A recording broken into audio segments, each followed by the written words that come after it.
Bonsoir les gars, j'espère que vous allez bien. Aujourd'hui on se retrouve pour une nouvelle vidéo. Victoire du Barça. On teste siège. Voilà, on est peut-être un peu mieux.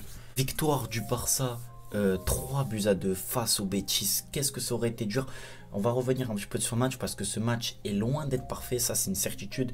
Il y a eu beaucoup d'erreurs dont je vais parler, notamment la blessure d'Alaro, l'entrée de Messi. Il y a eu beaucoup de choses à dire, donc on va en parler. Donc pour commencer ce match, composition intéressante. Alors elle n'était pas ouf, on avait Messi au repos, De Jong au repos. Il y a eu la titularisation de Riqui Puig que j'avais demandé, qui était plutôt intéressante. Avec Pjanic, on avait l'anglais Alaro, après équipe plutôt basique, sauf Braithwaite devant. Donc sur le papier, équipe compétitive, sans Messi, donc c'était un petit peu compliqué. Donc le Barça commence ce match, honnêtement, c'était mou. Cette première période, elle était molle.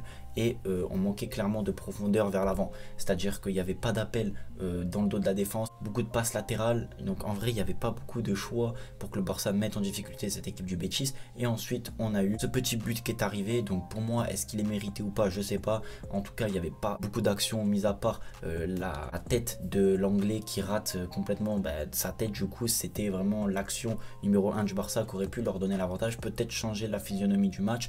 En tout cas, ça n'a pas été le cas. On se prend le premier but, première mi-temps horrible, on voit que le Barça n'a pas de repère, que sans Messi, honnêtement, ils sont dans le mal. Seconde période, directement changement en sortie de Braithwaite qu'on n'a pas vu, en même temps il est scellé sur le côté gauche, c'est très compliqué pour lui de faire quelque chose.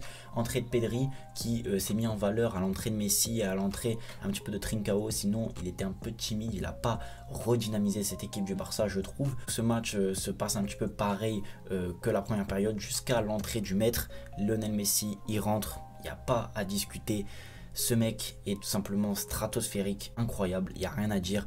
Il rentre, il marque. C'est-à-dire qu'il n'avait même pas mis le brassard, que le mec avait déjà marqué un but.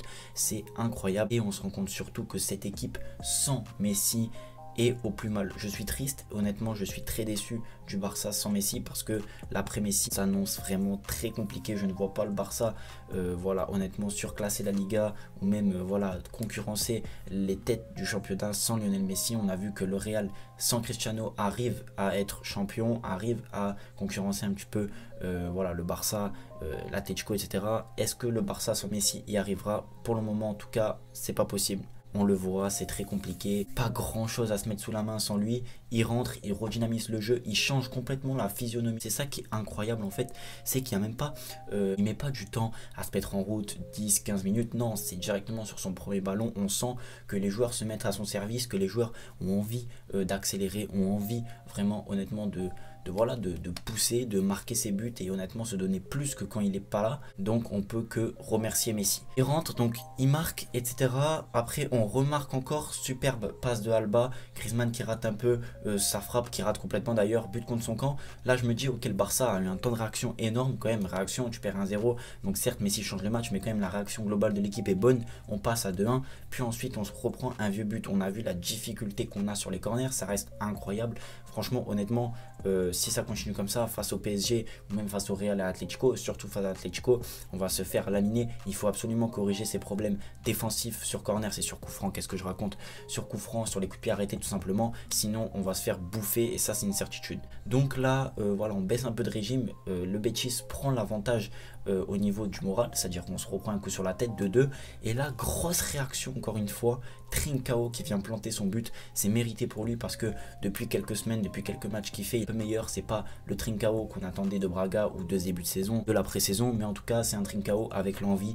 Il chipe le ballon, tire, lucarne. Rien à dire, victoire pour moi méritée. Il y a eu des actions, il y a eu beaucoup d'envie, mais surtout méritée parce que la réaction a été incroyable. Le Barça est mené quand même une fois, ils se refont égaliser de 2, ils repassent devant. Ça reste quand même mentalement intéressant. C'est un petit peu grâce au match de coupe quand même qu'a fait beaucoup réfléchir les Barcelonais, créer une sorte de cohésion avant d'affronter le PSG et d'autres matchs importants. C'est vraiment très clean et intéressant d'avoir cette cohésion là. Donc pour mes tops, je vais en donner 2.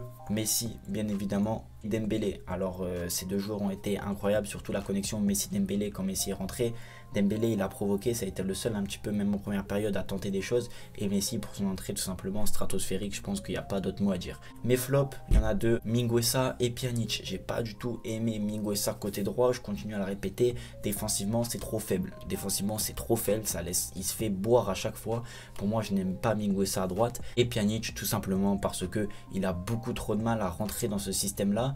Il a fallu attendre qu'il sorte pour qu'on voit un autre milieu de terrain. C'est dommage pour Pjanic qui réclame beaucoup de temps de jeu. Victoire en tout cas du Barça, ça fait plaisir. Je suis content. On est heureux. Mercredi, match face à l'autre équipe de Séville, le FC Séville.